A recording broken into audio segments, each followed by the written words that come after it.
Hey everyone, welcome back. Tonight we're diving into ancient Egypt, where creating the perfect perfume wasn't just about smelling nice for your date. It was about appeasing gods, preserving the dead, and occasionally keeping your head attached if the pharaoh didn't like your latest fragrant creation. So before we get started, hit that like button if you enjoy these deep dives into history's most fascinating rabbit holes. And drop a comment letting me know where you're watching from. I love seeing our little community spread across the globe. Now grab your favorite drink. Maybe light a candle if you're feeling fancy, and let's transport ourselves back to the perfume workshops of ancient Egypt, where frankincense was worth more than gold, and one bad batch could literally be a matter of life and death. Trust me, after tonight, you'll never look at your bottle of cologne the same way again. If you think your morning routine is complicated because you have to choose between 3 different body sprays, just be grateful you weren't a perfumer in ancient Egypt. Because back then, creating the perfect scent wasn't just about smelling nice for your dinner date. It was about appeasing gods, preserving corpses, and occasionally keeping your head attached to your shoulders if the pharaoh didn't like your latest creation. Picture this, it's 3000 BCE, and you're standing in the temple workshop of Edfu, surrounded by clay pots bubbling with mysterious concoctions that smell like a mixture of heaven and your grandmother's medicine cabinet. The air is thick with frankincense, myrrh, and the occasional whiff of what can only be described as eau de mummified crocodile. Welcome to the world of ancient Egyptian perfumery, where chemistry met religion, and both of them had a serious conversation with your wallet. The Egyptians didn't just stumble into perfume making like some happy accident involving flowers and olive oil. Oh no, this was serious business. The kind that required priestly training, mathematical precision, and the patience of someone who enjoys watching paint dry for a living. These weren't your neighborhood Sephora consultants. These were the original scent scientists, the masters of molecular manipulation before anyone knew what a molecule was. Let's start with the basics, shall we? Ancient Egyptian perfumes weren't the delicate, alcohol-based spritzers we know today. These were heavy-duty, oil-based concoctions that could survive a desert sandstorm and still make you smell like the gardens of the gods. Think less, light and airy, and more, I could survive the apocalypse and still smell fantastic. The foundation of every Egyptian perfume was fat. Not just any fat, mind you, but carefully selected animal fats and plant oils that had been blessed, purified, and probably subjected to more quality control than modern pharmaceutical products. Beef tallow was popular, as was goose fat, which sounds absolutely delightful until you remember that this was going on your skin. But the Egyptians were practical people.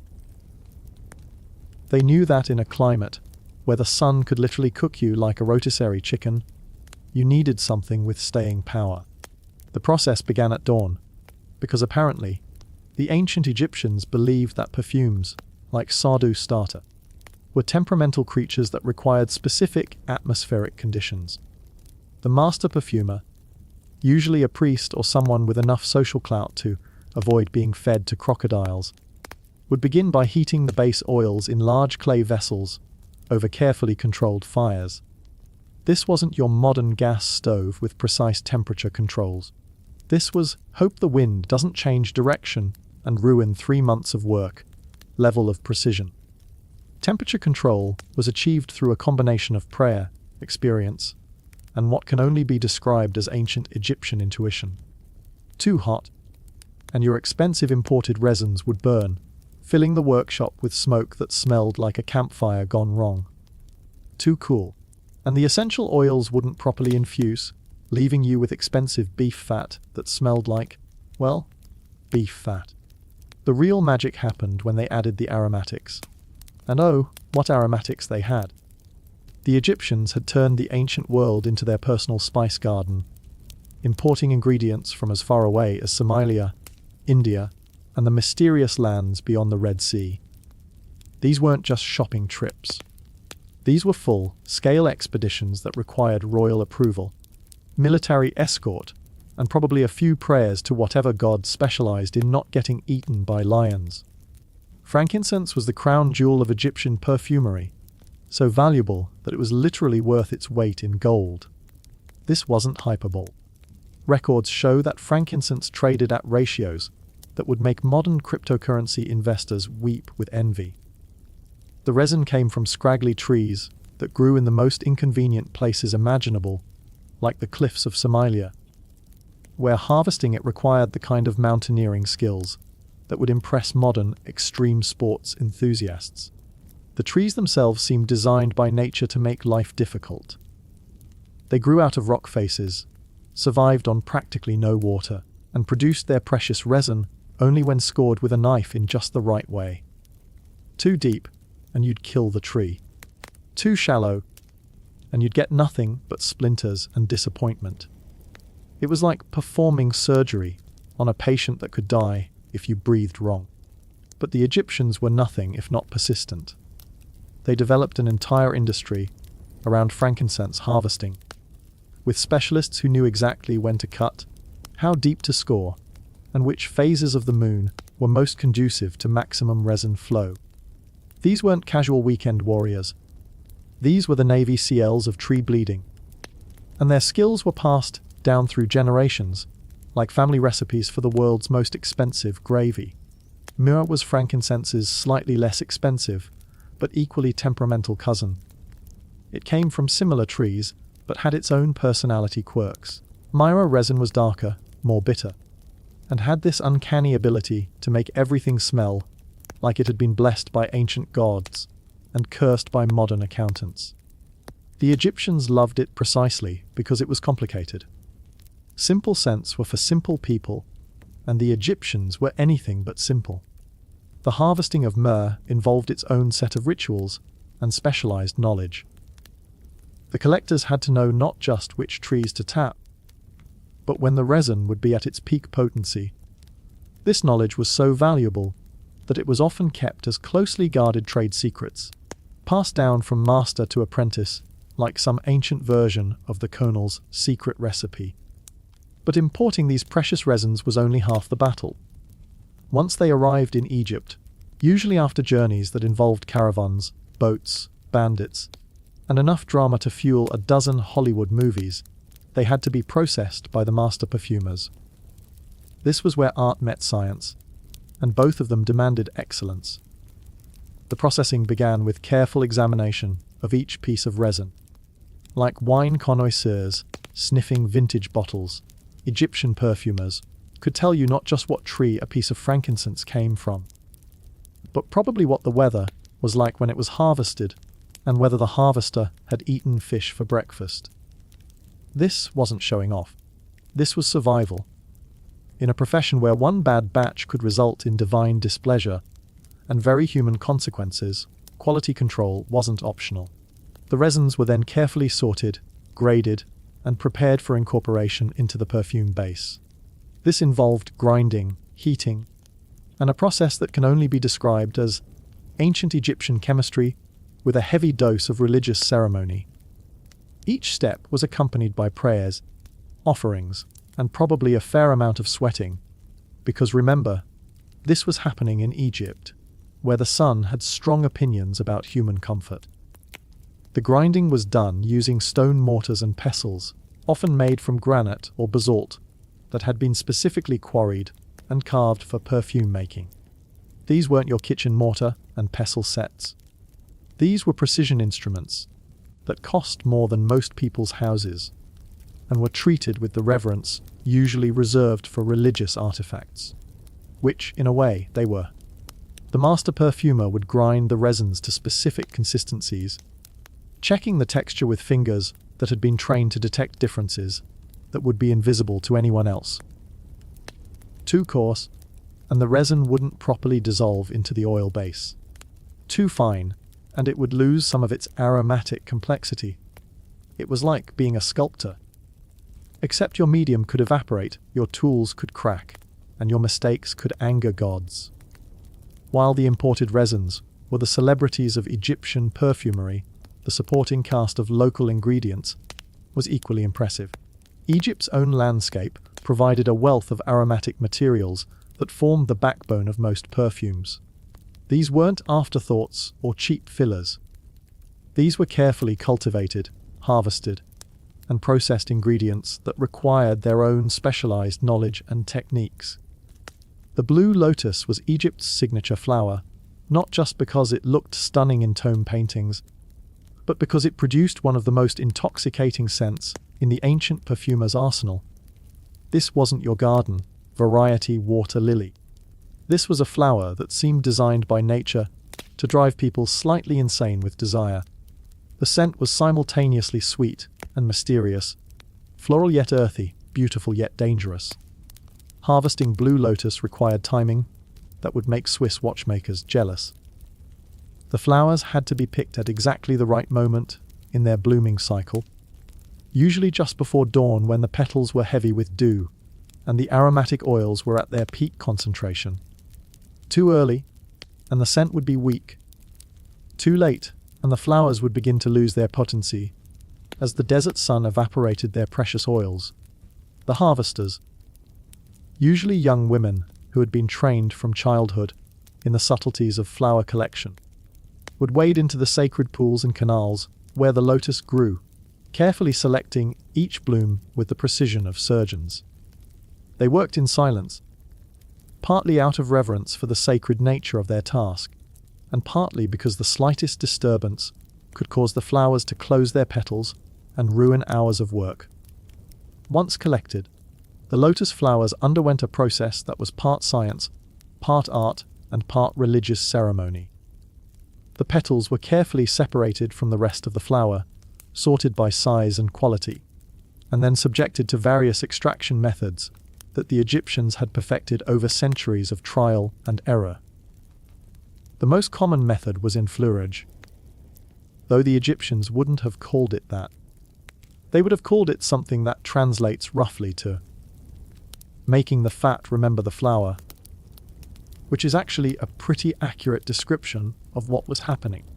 Fresh lotus petals were layered between specially prepared animal fats, creating aromatic sandwiches that were then left to sit for specific periods of time while the fat slowly absorbed the flower's essential oils. This wasn't a quick process. Good enfleurage could take weeks or even months, depending on the desired intensity of the final product. The fat had to be changed regularly, with old, saturated fat being removed and replaced with fresh material. It was like making the world's most expensive and time-consuming butter. Except this butter could transport you to the realm of the gods with a single whiff. The timing of these changes was crucial and required the kind of sensory expertise that took years to develop.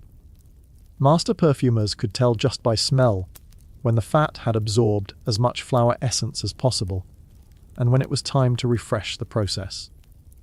This knowledge was so valuable that it was often kept secret, passed down only to the most trusted apprentices, and protected more carefully than royal treasure. Cinnamon bark was another prized local ingredient, though local is a relative term when you consider that the Egyptians were importing it from places that required months of dangerous travel to reach. The bark came from trees that grew in what we now know as Ceylon and southern India. Places that were so far away they might as well have been on the moon, as far as most Egyptians were concerned. The journey to obtain cinnamon involved crossing deserts, navigating treacherous seas, and dealing with traders who understood supply and demand economics better than most modern MBA graduates. By the time cinnamon bark reached Egyptian perfumers, it had been handled by dozens of middlemen, each of whom added their own markup to the final price.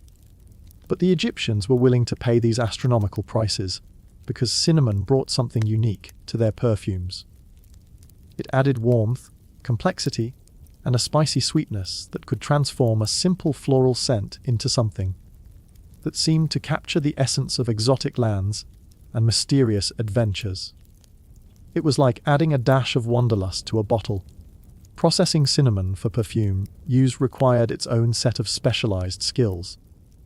The bark had to be carefully examined for quality, with the best pieces being those that were thin, aromatic, and free from damage or decay. The outer bark was typically removed, leaving the inner bark that contained the highest concentration of aromatic oils. The bark was then ground, using the same careful techniques used for resins, but with additional considerations for the fibrous nature of the material. Too much grinding would create a powder that was difficult to work with. Too little, and the aromatic oils would remain trapped within the bark's structure, unavailable for extraction. The ground cinnamon was then incorporated into oil bases using heat and time, a process that filled the workshop with a scent so intoxicating that it probably caused more than a few apprentices to lose focus and ruin whatever they were supposed to be working on. The master perfumers learned to work with this distraction, developing the kind of concentration that would be useful in modern air traffic control towers. Rose petals might seem like an obvious choice for perfume making, but in ancient Egypt, roses were neither obvious nor easy to come by. The roses that grew in Egypt were different from the modern varieties we're familiar with. They were smaller, more intensely scented, and had their own particular growing requirements that made them challenging to cultivate on any significant scale. Egyptian roses bloomed for a relatively short season, creating a frenzy of activity among perfumers who had to harvest and process enormous quantities of petals in a very limited time window. It was like Black Friday shopping, except instead of electronics, everyone was fighting over flowers, and instead of one day, you had maybe 2 weeks to get everything you needed for the entire year. The rose harvest was a community effort that involved everyone from master perfumers to young children who were recruited to help with the picking. The roses had to be harvested at exactly the right time of day, usually in the early morning when the overnight cool had allowed the flowers to retain their moisture and aromatic oils. By midday, the desert sun would have begun to evaporate these precious compounds, making the flowers less valuable for perfume making. The picked roses were processed immediately using techniques that were remarkably similar to modern steam distillation, except without the benefit of precise temperature controls or standardized equipment. Large clay pots were filled with rose petals and water, then heated over carefully maintained fires while the master perfumer monitored the process with the intensity of someone diffusing a bomb. The steam that rose from these pots carried with it the aromatic essence of the roses, which was then captured and condensed using ingenious systems of cooling tubes and collection vessels. The Egyptians had basically invented distillation thousands of years before anyone thought to use it for making whiskey, which shows admirable priorities. The resulting rose oil was incredibly precious, not just because of the labor involved in its creation, but because of the sheer quantity of flowers required to produce even small amounts. It took thousands of rose petals to produce a single ounce of oil, making rose-based perfumes luxury items that were available only to the wealthiest members of Egyptian society. But roses weren't the only flowers in the Egyptian perfumer's garden. Jasmine was equally prized, though it brought its own set of challenges and complications. Jasmine flowers were incredibly delicate and had to be picked at night when their scent was strongest. This meant that jasmine harvesting was done by torchlight, creating scenes that probably looked like some sort of mysterious religious ceremony to anyone who didn't know what was actually happening. The jasmine pickers developed their own folklore and traditions around their nighttime work. They believed that jasmine flowers picked under certain phases of the moon were more potent, and that the flowers could sense the intentions of the person picking them. Whether or not this was true, it created a culture of reverence around jasmine harvesting that ensured the flowers were treated with the care and respect they deserved. Processing jasmine was even more challenging than processing roses, because jasmine flowers are so delicate that they begin to lose their scent almost immediately after being picked. The perfumers had to work quickly, processing the flowers within hours of harvest, or risk losing the very qualities that made jasmine so valuable. The enfleurage process used for jasmine was particularly delicate, requiring frequent monitoring and adjustment. The fat used had to be at exactly the right temperature and consistency, and the timing of each step had to be perfect. It was like conducting an orchestra, where every musician was invisible and could stop playing at any moment without warning. Beyond the individual ingredients, the real art of Egyptian perfumery lay in the blending. This was where master perfumers separated themselves from mere technicians, where years of experience and innate talent combined to create scents that were greater than the sum of their parts. The blending process began with what can only be described as aromatic mathematics. Master perfumers had to understand not just how individual ingredients smelled, but how they would interact with each other over time. Some combinations that smelled wonderful initially would become cloying after a few hours. Others might seem discordant at first, but would harmonize beautifully as the different elements settled and merged. This knowledge couldn't be learned from books, because there were no books. It was passed down through apprenticeships that lasted for years, during which aspiring perfumers learned to identify hundreds of different aromatic materials by smell alone, understand their properties and behaviors, and develop the kind of olfactory memory that could recall and compare scents with photographic precision. The actual blending was done in small batches, using clay vessels that had been specifically designed for perfume making.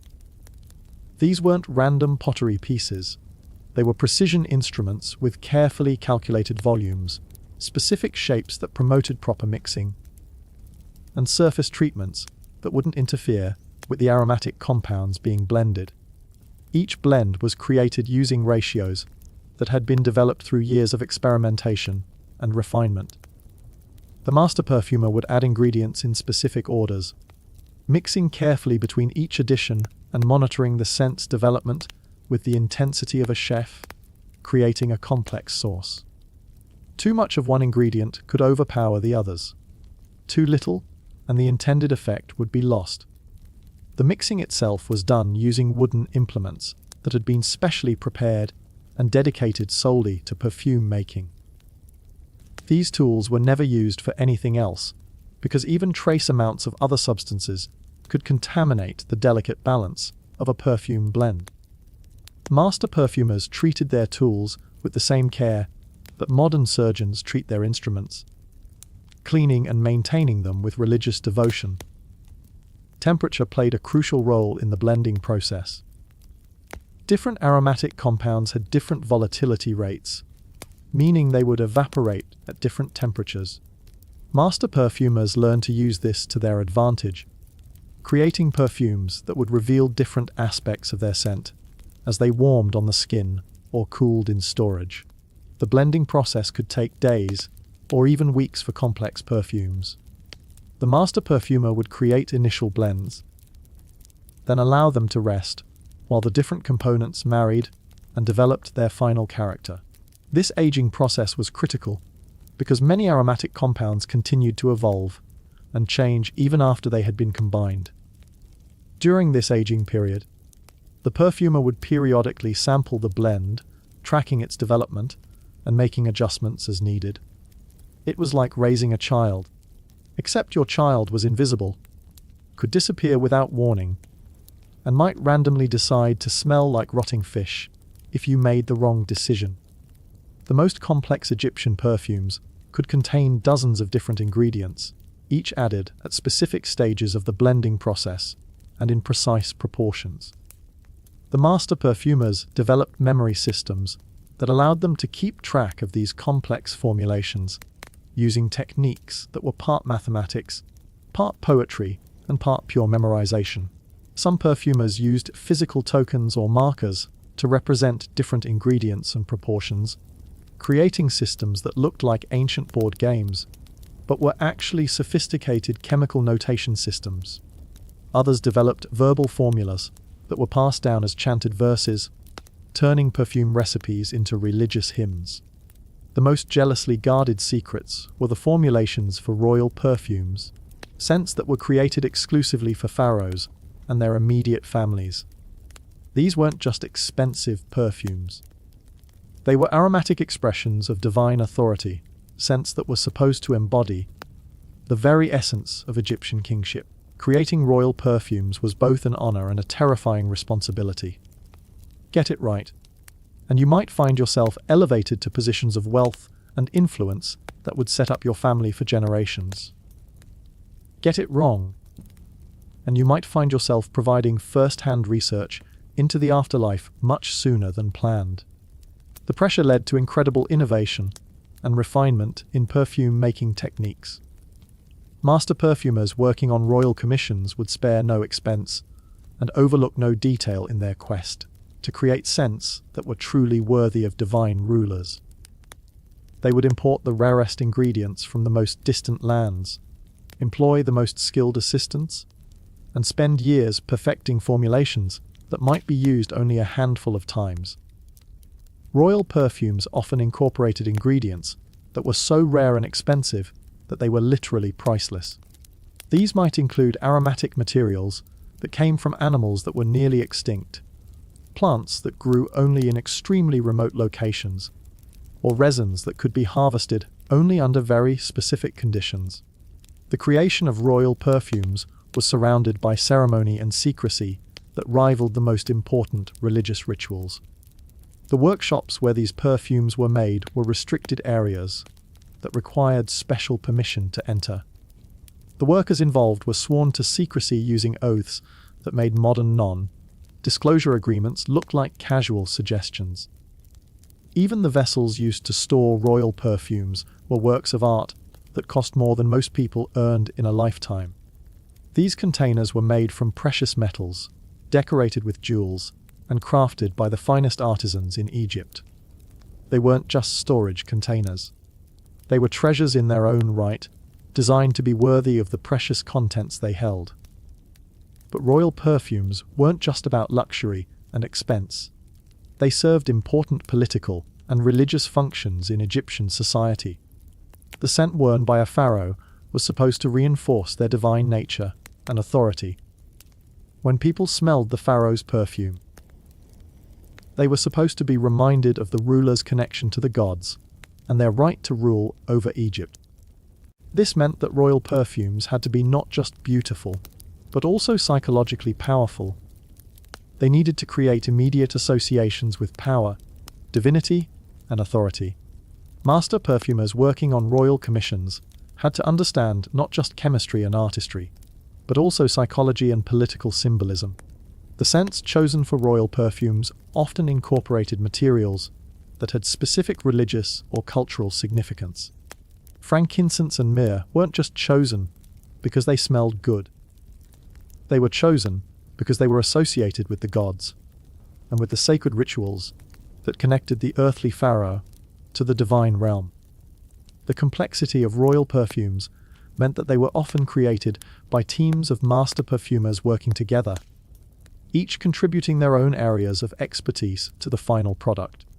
These collaborations were carefully orchestrated affairs that required diplomatic skills as well as technical expertise, because master perfumers were not known for their humility or willingness to compromise on their artistic vision.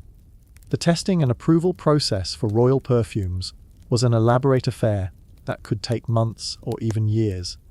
The perfumes had to be approved not just by the pharaoh, but by various priests, advisors, and court officials who each had their own opinions about what constituted appropriate royal scent. This approval process often involved multiple rounds of revisions and refinements, as the perfumers responded to feedback and suggestions. It was like having your art critiqued by a committee of experts who all had different ideas about what constituted success, and whose approval was literally a matter of life and death. The final approved royal perfumes were produced in very limited quantities and stored in secure locations that were guarded more carefully than many military installations. The formulations were recorded using code systems that ensured the recipes couldn't be stolen or reproduced by unauthorized parties. But Egyptian perfumery wasn't just about creating luxury items for the wealthy. perfumes and aromatic materials played crucial roles in Egyptian religious practices, medical treatments, and burial customs. Understanding these applications helps explain why perfume making was considered such an important and sacred art. In Egyptian religion, scent was believed to be one of the primary ways that humans could communicate with the gods. The smoke from burning incense carried prayers and offerings to the heavenly realm, while the aromatic oils used in religious ceremonies created sacred spaces that facilitated divine communication. The perfumers who created these religious scents had to understand not just the technical aspects of their craft, but also the theological implications of their work. Different gods were associated with different scents, and using the wrong aromatic materials in religious ceremonies could be seen as a serious offense against divine authority. The temples employed their own perfumers, who specialized in creating the specific scents required for different religious ceremonies. These weren't general-purpose perfumers who happened to do some religious work on the side. These were specialists who devoted their entire careers to understanding the aromatic requirements of Egyptian theology. Temple perfumes were created using formulations that had been passed down for centuries, with each generation of perfumers adding their own refinements and improvements, while maintaining the essential character that made these scents appropriate for religious use. It was like maintaining a sacred tradition while also pushing the boundaries of technical innovation. The quantities of aromatic materials used in religious ceremonies were staggering.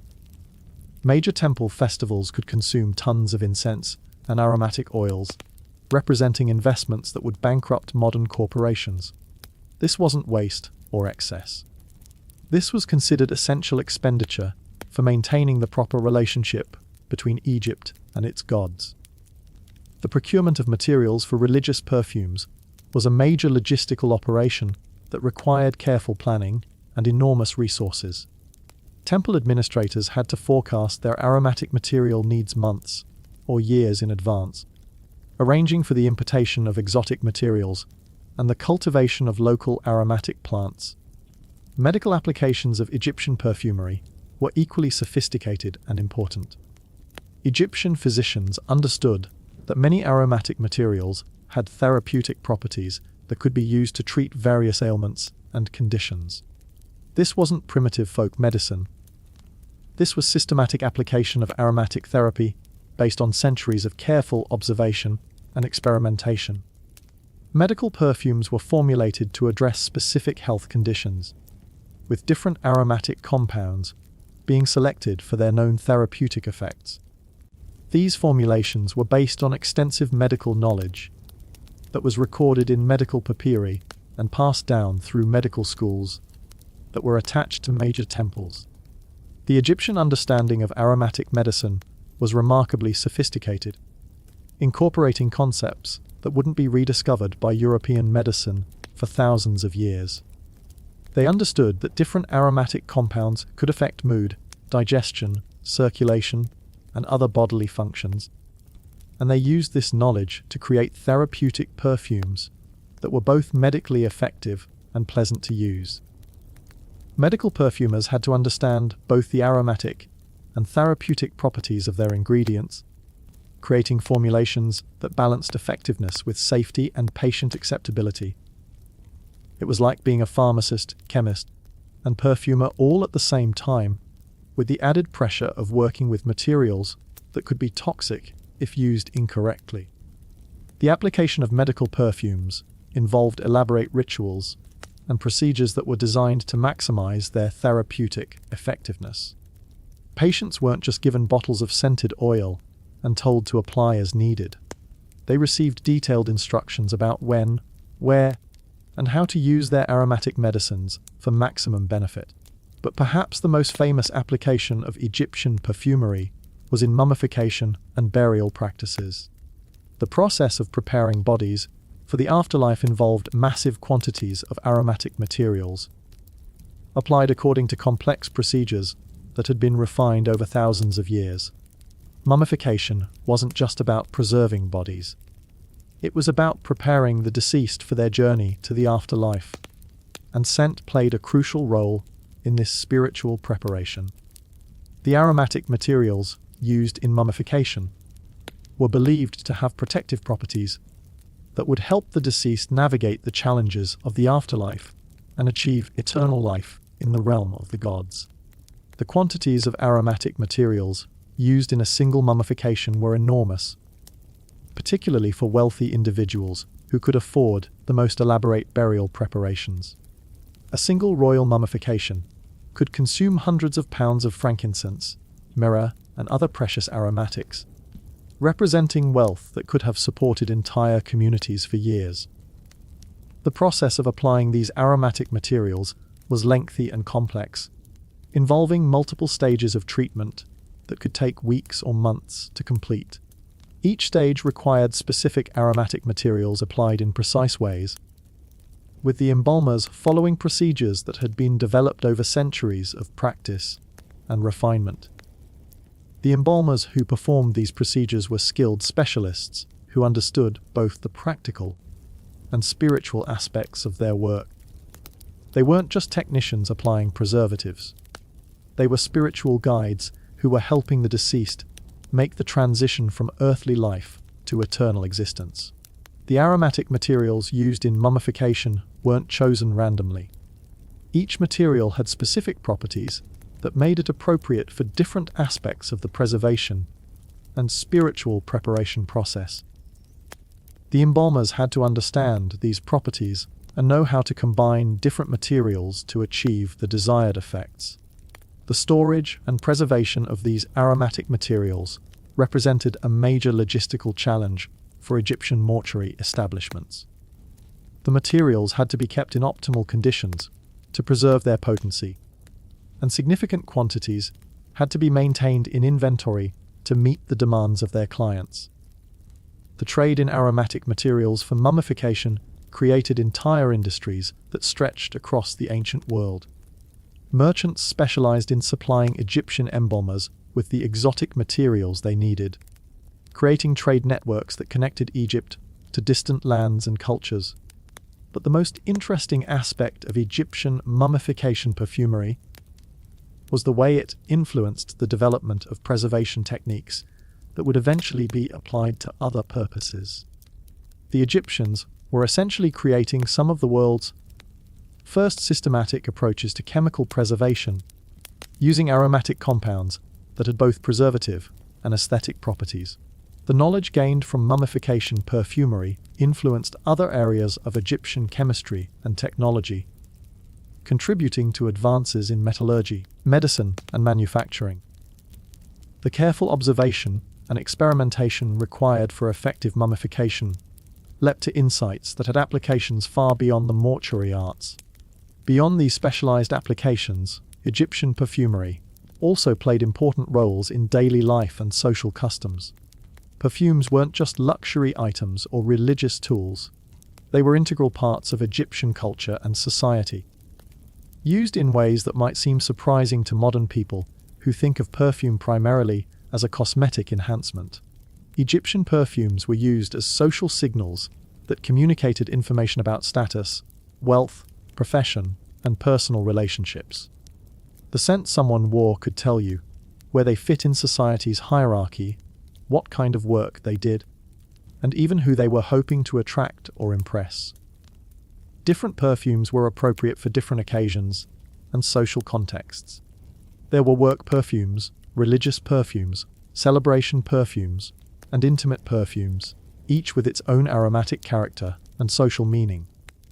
Choosing the wrong perfume for a particular occasion could result in social embarrassment or worse. The Egyptian perfume wardrobe of a wealthy individual could contain dozens of different scents, each formulated for specific purposes and occasions. Managing this collection required knowledge and skill that were considered important social accomplishments, particularly for women who were expected to understand the subtle social implications of aromatic choices. The application of perfume was itself a skilled art that involved understanding how different scents would develop on individual skin, how they would interact with clothing and jewelry, and how they would be perceived by others in various social and environmental contexts. Egyptian perfumers developed sophisticated understanding of how individual body chemistry affected perfume performance, creating customized formulations that were designed to work optimally with specific clients, skin types, and natural scents. This level of personalization required intimate knowledge of each client and careful attention to how different aromatic materials behaved on different people. The social etiquette surrounding perfume use was complex and nuanced, with unwritten rules about appropriate scent intensity, duration, and character for different social situations. Violating these rules could result in social ostracism or worse, making perfume knowledge an essential social skill for anyone who wanted to succeed in Egyptian society. The economics of Egyptian perfumery created entire industries and influenced international trade relationships that connected Egypt to cultures and civilizations across the known world.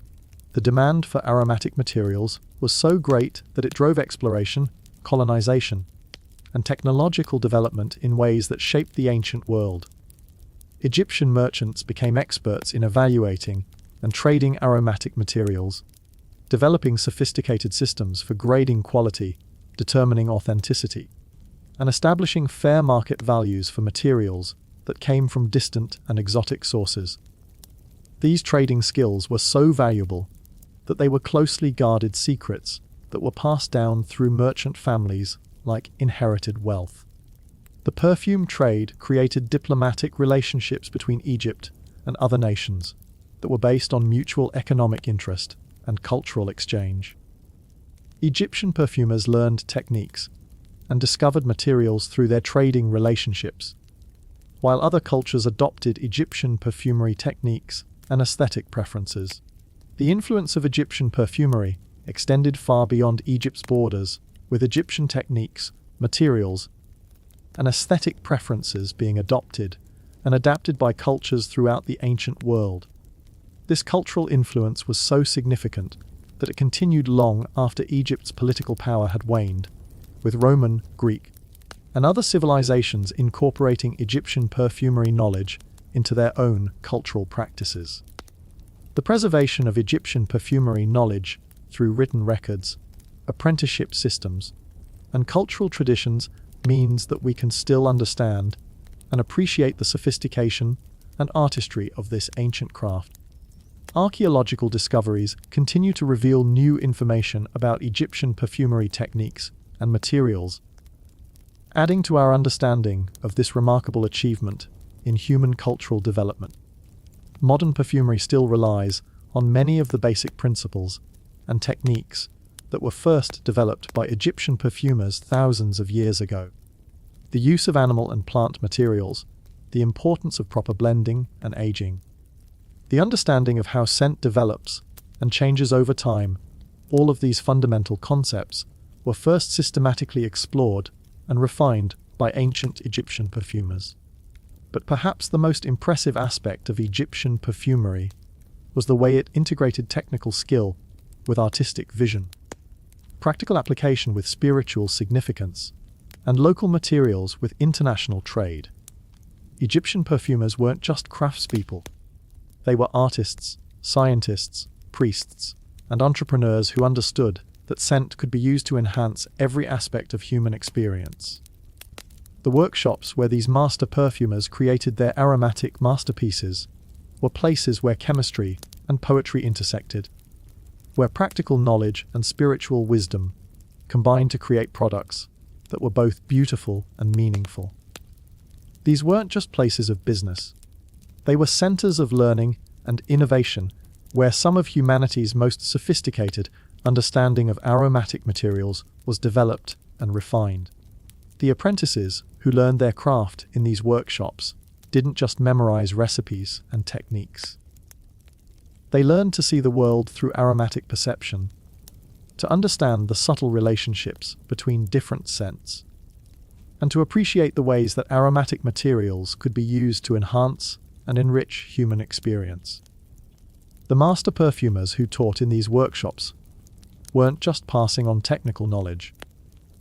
They were transmitting a way of understanding the world that recognized scent as one of the most powerful and immediate ways that humans connect with their environment and with each other. The legacy of Egyptian perfumery extends far beyond the beautiful scents that these ancient artisans created. They established principles and techniques that continue to influence perfumery today, developed trade relationships that connected distant cultures, and created artistic standards that continue to inspire modern perfumers. But most importantly, they demonstrated that the creation of beautiful scents isn't just a luxury or an indulgence. It's a fundamental human activity that connects us to the natural world, expresses our creativity and cultural values, and enhances our ability to communicate and connect with each other. The next time you spray on your favorite perfume or light a scented candle, remember that you're participating in a tradition that stretches back thousands of years to the workshops of ancient Egypt, where master perfumers first discovered that the right combination of aromatic materials could transport the human spirit to realms of beauty and wonder that exist beyond the ordinary world of daily experience. In those ancient workshops, surrounded by clay pots full of exotic resins and precious oils, working by firelight and following techniques that had been passed down through generations of master craftspeople, Egyptian perfumers created some of humanity's first systematic approaches to the art and science of scent. They understood something that we're still learning today, that smell is one of our most powerful senses, capable of triggering memories, emotions, and experiences that can transform our understanding of ourselves and our world. And they did it all without the benefit of modern chemistry, precise temperature controls, or standardized measurements. They relied on their senses, their experience, their intuition, and their deep understanding of the materials they worked with. In many ways, they were more closely connected to their craft than modern perfumers who rely on synthetic materials and laboratory instruments. The ancient Egyptian perfumers were true artists who understood that their craft was about more than just creating pleasant smells. They were creating invisible sculptures that existed in the realm of scent, ephemeral masterpieces that could only be experienced through the most intimate of human senses. These aromatic artisans worked with materials that were literally worth their weight in gold, creating products that were consumed rather than preserved, enjoyed rather than displayed.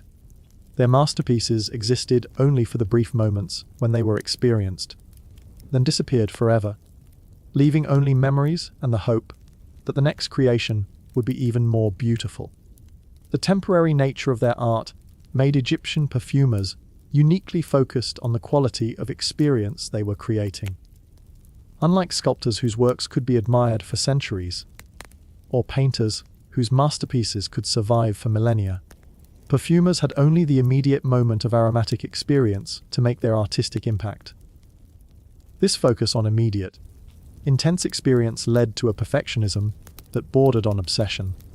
Egyptian perfumers would spend years perfecting a single formula, adjusting proportions by tiny amounts, experimenting with different aging processes, and testing their creations under every conceivable condition. The perfectionism extended to every aspect of their craft, from the selection of raw materials to the final application of the finished product. Nothing was left to chance. Every variable that could be controlled was controlled. Every factor that could influence the final result was carefully considered and optimized.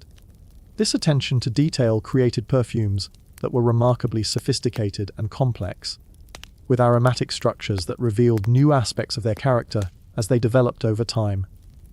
Egyptian perfumes weren't simple, single-note scents.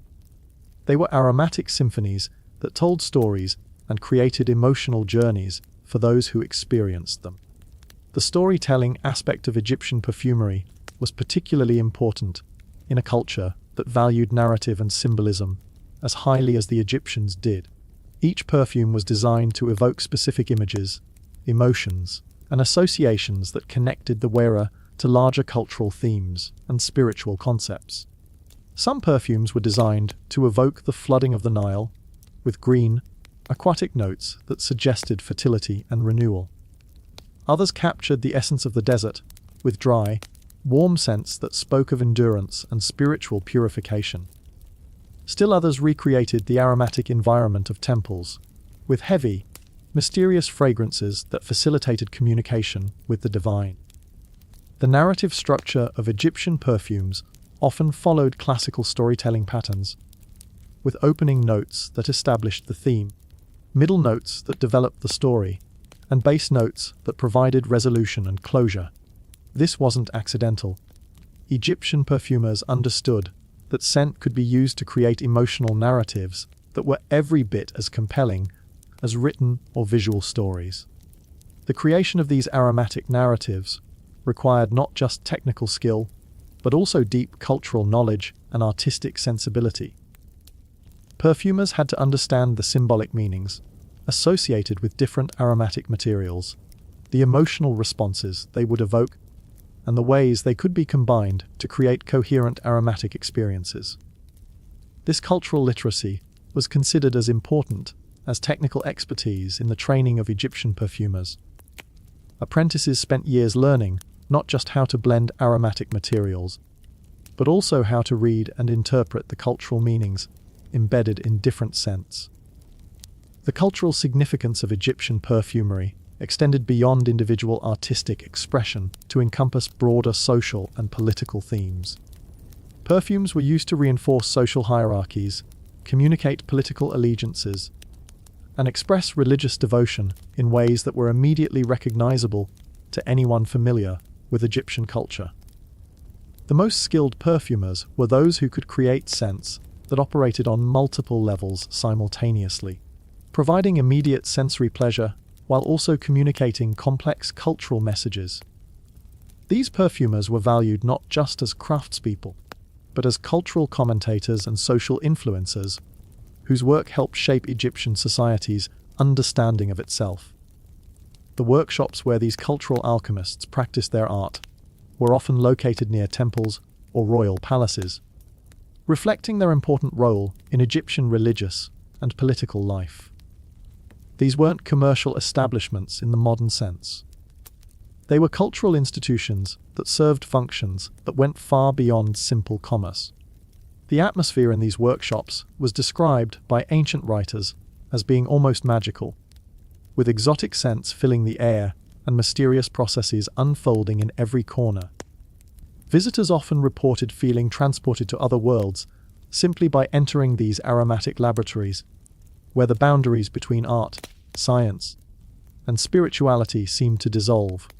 The master perfumers who presided over these workshops were figures of considerable social status and influence, often serving as advisors to priests and nobles on matters that extended far beyond perfumery. Their deep understanding of aromatic materials and their effects on human psychology made them valuable consultants on everything from religious ceremonies to diplomatic negotiations.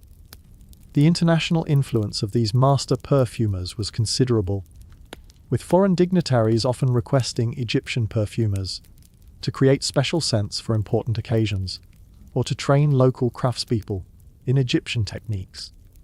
This cultural exchange helped spread Egyptian perfumery knowledge throughout the ancient world, while also bringing new ideas and materials back to Egypt. The documentation of Egyptian perfumery techniques was remarkably thorough, with detailed records being kept of formulations, procedures, and results. These records weren't just practical references. They were considered valuable intellectual property that was carefully guarded and selectively shared. The record-keeping systems developed by Egyptian perfumers were among the most sophisticated information management systems of the ancient world, incorporating elements that wouldn't be seen again until the development of modern scientific documentation methods. These systems allowed knowledge to be preserved across generations, while also enabling continuous improvement and refinement of techniques. The preservation of this knowledge was considered a sacred responsibility, with master perfumers taking solemn oaths to ensure that their expertise would be passed on to worthy successors. The failure to properly transmit perfumery knowledge was considered a serious breach of professional and spiritual duty. The training systems developed by Egyptian perfumers were remarkably sophisticated, incorporating elements of formal education, practical apprenticeship, and spiritual initiation. Students didn't just learn techniques. They were inducted into a way of life that emphasized precision, dedication, and artistic excellence. The length of training required to become a master perfumer was considerable, often taking decades to complete. This wasn't because Egyptian perfumery techniques were particularly difficult to learn, but because true mastery required the development of sensory abilities and cultural knowledge that could only be acquired through long experience. The testing and evaluation systems used to assess student progress were rigorous and comprehensive, involving practical demonstrations, oral examinations, and the creation of original formulations that demonstrated both technical competence and artistic vision. These evaluations were taken seriously, with failure resulting in exclusion from the profession and success leading to positions of significant responsibility and influence. The graduation ceremonies for new master perfumers were elaborate affairs that combined professional recognition with spiritual blessing, acknowledging both the technical achievements of the new masters and their acceptance into a professional community that was considered sacred in nature. The ongoing education of master perfumers continued throughout their careers, with regular gatherings and exchanges that allowed practitioners to share new discoveries, discuss technical challenges, and collaborate on difficult projects. These professional networks were among the most sophisticated knowledge-sharing systems of the ancient world. The competitive aspects of Egyptian perfumery were intense, but generally constructive, with master perfumers challenging each other to achieve ever higher levels of excellence, while also collaborating on projects that were too complex for individual practitioners to complete alone. The most prestigious competitions were those sponsored by temples or royal courts, where master perfumers would compete to create scents for important religious ceremonies or royal occasions. These competitions were major cultural events that attracted attention from across Egyptian society and beyond. The judging of these competitions required expertise that was every bit as sophisticated as the perfumery skills being evaluated, with judges needing to understand not just the technical quality of the perfumes being presented, but also their cultural appropriateness and artistic merit. The prizes awarded in these competitions were substantial, often including not just monetary rewards, but also social recognition and professional opportunities that could transform a perfumer's career. The winners of major competitions often found themselves elevated to positions of significant influence and responsibility. The influence of these competitions on the development of Egyptian perfumery was considerable, driving innovation and encouraging experimentation in ways that pushed the boundaries of what was considered possible in aromatic art. The legacy of Egyptian perfumery competitions can still be seen in modern perfumery, where competitions and awards continue to drive innovation and recognize excellence in aromatic artistry. The basic principles established by Egyptian perfumery competitions, technical excellence, cultural relevance, and artistic vision remain the standards by which perfumery achievement is measured today. The seasonal aspects of Egyptian perfumery were particularly important, with different times of year requiring different aromatic approaches and materials. The annual flooding of the Nile created a natural calendar that influenced every aspect of Egyptian life, including perfumery practices. During flood season, when the Nile waters brought fertility and renewal to the land, Egyptian perfumers created scents that captured the essence of new growth and abundance. These were typically green, fresh fragrances that incorporated materials like lotus flowers, fresh herbs, and aquatic plants. The harvest season called for perfumes that celebrated abundance and gratitude, with rich, complex scents that incorporated the aromatic materials that had been collected during the growing season. These were the times when the most elaborate and expensive perfumes were created, using the finest materials that had been accumulated throughout the year. The dry season required perfumes that could provide comfort and relief from the harsh conditions of desert life, with cooling, soothing scents that help people cope with heat, dust, and the general challenges of surviving in one of the world's most demanding environments. The seasonal approach to perfumery required Egyptian perfumers to maintain extensive inventories of different aromatic materials and to understand the optimal timing for their collection and use. This seasonal knowledge was considered among the most valuable professional secrets, passed down through generations of master perfumers. The religious calendar also influenced Egyptian perfumery, with different gods and goddesses being honored with specific aromatic materials during their respective festivals and celebration periods. Understanding these religious associations was essential for any perfumer who wanted to create appropriate scents for religious use. The integration of seasonal, religious, and cultural calendars created a complex system of aromatic timing that required considerable knowledge and planning to navigate successfully. Master perfumers had to be part botanist, part theologian, and part social anthropologist to understand all the factors that influenced their craft. The tools and equipment used by Egyptian perfumers were works of art in their own right, crafted by skilled artisans who understood the specific requirements of perfumery work. These weren't mass-produced items. They were custom-made instruments designed to meet the exacting standards of master perfumers. The clay vessels used for mixing and storing perfumes were made from special clays that had been selected for their chemical neutrality and their ability to preserve aromatic materials without contamination. The shapes of these vessels were carefully designed to promote proper mixing and to minimize the loss of volatile compounds. The grinding stones used for processing aromatic materials were quarried from specific locations that produced stone with the ideal hardness, texture, and chemical composition for perfumery work. These stones were often passed down through generations of perfumers, becoming more valuable with age as their surfaces became perfectly seasoned for aromatic work. The measuring devices used by Egyptian perfumers were among the most precise instruments of the ancient world, capable of determining quantities with an accuracy that wouldn't be matched again for centuries. These devices were calibrated using standard materials and were regularly checked and adjusted to ensure continued accuracy. The storage facilities used by Egyptian perfumers were sophisticated climate control systems that maintained optimal conditions for preserving aromatic materials. These facilities incorporated principles of air circulation, temperature control, and humidity management that demonstrated remarkable understanding of preservation science. The security systems used to protect valuable aromatic materials and finished perfumes were elaborate affairs that combined physical barriers with magical protections and social sanctions. The theft of aromatic materials was considered a serious crime that could result in severe punishment, including death in extreme cases.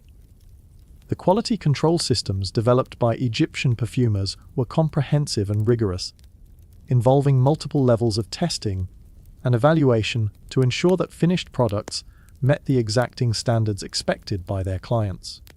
These systems incorporated both objective measurements and subjective evaluations, recognizing that perfume quality involved both technical and artistic elements. The documentation systems used to record formulations, procedures, and results were remarkably sophisticated, incorporating elements of code and cipher to protect valuable trade secrets, while still allowing authorized personnel to access the information they needed. The transportation systems used to move aromatic materials and finished perfumes were designed to minimize damage and contamination while maximizing security and efficiency. These systems involved specialized containers, carefully planned routes, and trained personnel who understood the specific requirements of aromatic cargo. The international trade networks that supplied Egyptian perfumers with exotic materials were among the most extensive and sophisticated commercial systems of the ancient world, connecting Egypt to sources of aromatic materials that were located thousands of miles away across dangerous and difficult terrain. The diplomatic relationships that supported these trade networks required constant attention and negotiation, with Egyptian perfumers often serving as informal ambassadors who helped maintain the commercial relationships that their industry depended upon. The cultural exchange that occurred through these trade networks brought new ideas, techniques, and materials to Egyptian perfumers, while also spreading Egyptian perfumery knowledge to other cultures and civilizations throughout the ancient world.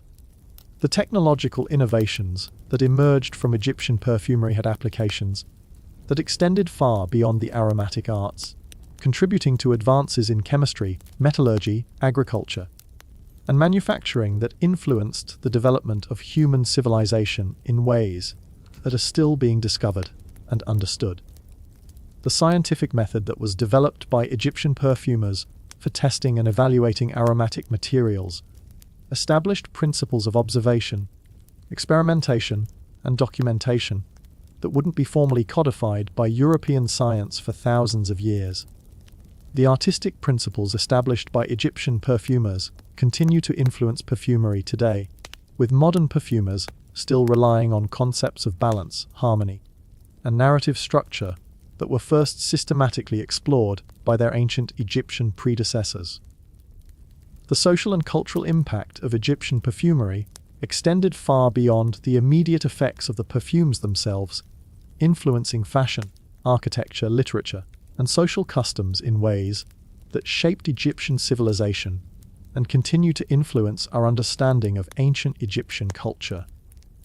The spiritual and religious significance of Egyptian perfumery provided a bridge between the material and spiritual worlds that helped ancient Egyptians understand their place in the cosmos and their relationship to the divine forces that they believed governed all aspects of existence. The economic impact of Egyptian perfumery was enormous, creating industries and trade relationships that generated wealth and employment for thousands of people, while also contributing to the economic development of the entire ancient world. The environmental impact of Egyptian perfumery was generally positive, encouraging the cultivation and preservation of aromatic plants, while also promoting sustainable harvesting practices that recognize the importance of maintaining renewable sources of valuable materials. The legacy of Egyptian perfumery continues to inspire and influence modern perfumers, historians, archaeologists, and anyone else who appreciates the remarkable achievement represented by this ancient art form that combined technical expertise, artistic vision, cultural knowledge, and spiritual wisdom in ways that created some of humanity's most beautiful and meaningful aromatic experiences. In the end, the master perfumers of ancient Egypt achieved something that few artists in any medium have managed to accomplish. They created works of art that were simultaneously practical and transcendent, immediate and eternal, personal and universal. Their invisible masterpieces may have vanished with the last breath of air that carried them, but their influence on human culture and their contribution to our understanding of beauty, craftsmanship, and artistic excellence continue to resonate across the millennia, reminding us that the pursuit of sensory beauty is one of humanity's most noble and enduring endeavors.